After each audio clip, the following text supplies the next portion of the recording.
বন্ধুরা, প্রতি সপ্তাহে তোমাদের জন্য অনেক কষ্টের বিনিময়ে ভয়ানক ভয়ানক ভূতের কার্টুন নিয়ে আসি।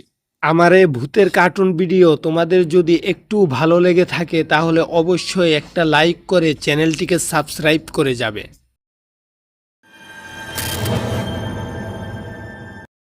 একটা নিরিবিলি গ্রাম। গ্রামটির নাম ছিল দাপনাজ। এই গ্রামে ছিল একটা পুরনো জমিদার বাড়ি, যেটা এখন ভুতুরে বাড়ি নামে পরিচিত। সাগর মোল্লা ছিল জমিদারের বংশধর। যদিও সে জমিদারের বংশধর, কিন্তু তার চলাফেরা কার্যক্রম ছিল রাজাদের মতো। সে নাকি অনেক লোভী ছিল। সুযোগ পেলে এলাকার মানুষের জমি জামা হাতিয়ে নিয়ে তার নিজের সম্পদের পাহাড় গড়াই ছিল তার প্রধান লক্ষ্য। এখন সে দুনিয়াতে নেই, কিন্তু সাধারণ মানুষের কাছ থেকে লুটে নেওয়া ধন সম্পদ এখন পর্যন্ত রয়ে গেছে। এই গ্রামে দুটো চোর ছিল, যার মধ্যে একজন হচ্ছে রফিক, আরেকজনের নাম সজীব। গ্রামের যত চুরি আছে তারা দুজনে মিলেই করত। সজীব রফিককে বলল, দেখ, এই ছোটোখাটো চুরিতে আমাদের কিচ্ছু হয় না, চল আমরা দুজন মিলে জমিদার বাড়িতে চুরি করি। সেই কথা শোনার সাথে সাথে রফিকের চোখ দুটো বড় বড় হয়ে গেল। রফিক জোর গলায় বলে উঠল, তুই বেটা পাগল হইছত? তা না হইলে ওই জমিদার বাড়িতে চুরি করার চিন্তা ভাবনা করতি না? তুই জানোস না ওই জমিদার বাড়ির যত সোনাদানা আছে সব পাহারা দেয় ওই জমিদার সাগর মোল্লার ভয়ানক আত্মা? রফিক প্রথমে রাজি না হলেও সজীবের অনেক বুঝানোর পরে সেই জমিদার বাড়িতে চুরি করতে ইচ্ছুক হয়। এক আমাবস্যার রাত। চারদিক নিস্তব্ধ, ঘন অন্ধকার, মাঝে মাঝে শেয়ালের ডাক।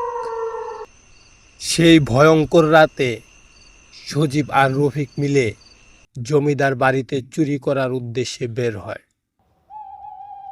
রফিক আর সজীব দুজনে জমিদার বাড়ির সামনে যেতে না যেতেই জমিদার বাড়ির গেটটা যেন একা একাই খুলে গেল।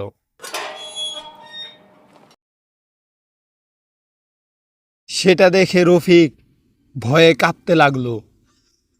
সে সজীবকে বলল, ভাই, বাইসা থাকলে জীবনে অনেক উপার্জন করতে পারমু, চলেন এখনই থেকে পলাই। এই বলে রফিক সেখান থেকে পালিয়ে যায়।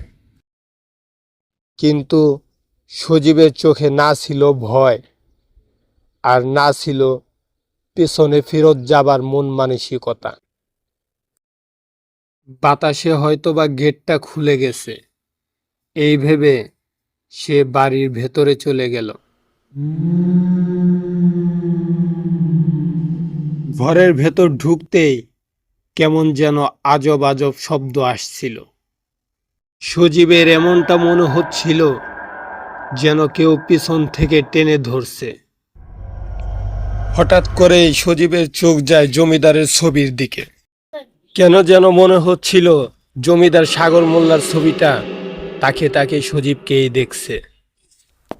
যেই সজীব জমিদারের ছবির সামনে গেল, মনে হলো ছবির চোখ দুটো বন্ধ করে ফেলল। সজীব এবার ভয় পাচ্ছে, তবু সে বুক ভরা সাহস নিয়ে সিঁড়ি দিয়ে দোতলায় চলে গেল। আর তখনই শুরু হয় ভয়ানক ভূতের কাণ্ড। সজীবের এমনটা মনে হলো পেছনে থাকা চেয়ারটা যেন তার দিকে এগিয়ে আসছে। সজীব যেই পিছনের দিকে ঘুরে তাকালো, দেখতে পেল চেয়ারটা ঠিক আগের জায়গায় আছে। এগুলো সব মনের ভয়। এই ভেবে যেই সজীব সামনের দিকে তাকালো, দেখলো একটা কালো বিড়াল। বিড়ালটা খাড়া দেয়াল বেয়ে নেমে সজীবের সামনে দিয়ে হেঁটে চলে গেল। সজীবের আর কিছু বুঝার বাকি রইল না।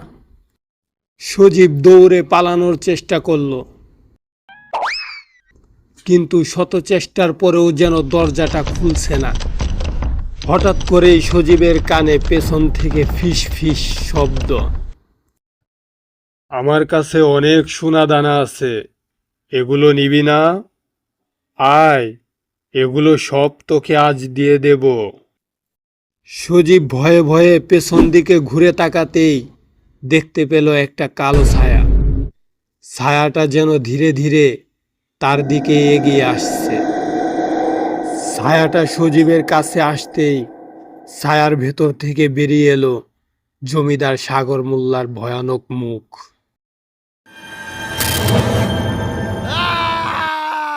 আর সেটা দেখে সজীব পড়ে গিয়ে জ্ঞান হারিয়ে ফেলে। পরের দিন যখন সজীবের জ্ঞান ফিরে, সজীব দেখে সে গেটের বাইরে পড়ে আছে। বন্ধুরা, তোমাদের যদি কোনো ভয়ানক ভূতের গল্প জানা থাকে তাহলে কমেন্টের মাধ্যমে আমাকে জানাতে পারো।